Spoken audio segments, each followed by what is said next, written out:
Sign A is equal to 3/4 হলে এই কোণের অন্যান্য ত্রিকোণমিতিক অনুপাত নির্ণয় করো। তাহলে এ হচ্ছে এখানে সূক্ষ্মকোণ।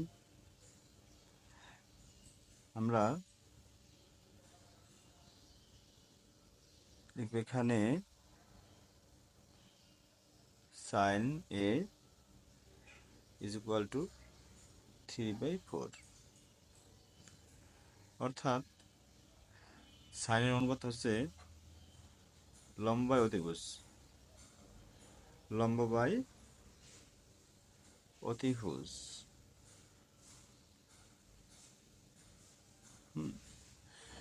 আমরা লিখব এখানে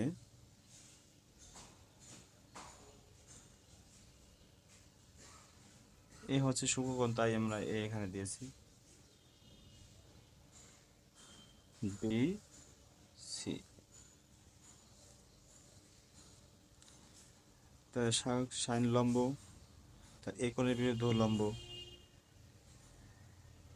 আর লম্ব অতিভুজ, এখানে এসি হচ্ছে অতিভুজ। আমি লিখবো ত্রিভুজ এবিসি এ লম্ব বিসি ইজ ইকুয়াল টু 3, অতিভুজ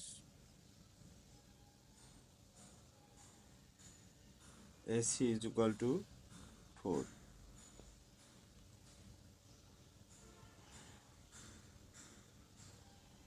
আমাদের ভূমি বের করতে হবে।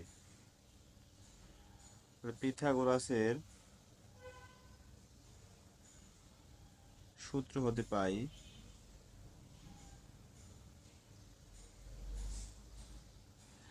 ভূমির স্কয়ার ইজ ইকুয়াল টু অতিভুজের স্কয়ার মাইনাস লম্বের স্কয়ার, বা A B is equal to √, AC মানে 4, বিসি মানে 3, অর্থাৎ 4 এর পাওয়ার 2 হলে 1, 6 আর 9।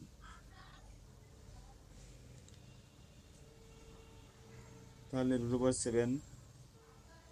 এবার আমরা ভূমি পেলাম √7।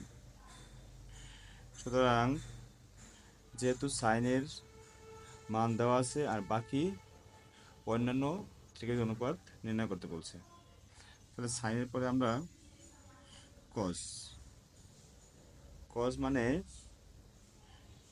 ভূমি বাই অতিভুজ, ভূমি বাই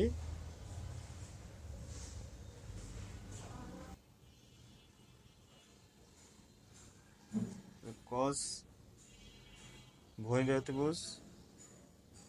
এখানে ভূমি হচ্ছে এ বি, অতিভুজ হচ্ছে এসি, তাহলে √7/4।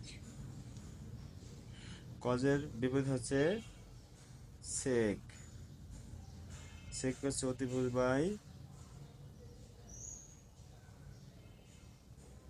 ভূমি, অর্থাৎ এসি বাই এবি 4/√7। এবার হচ্ছে ট্যান, ট্যান হচ্ছে লম্ব বাই ভূমি,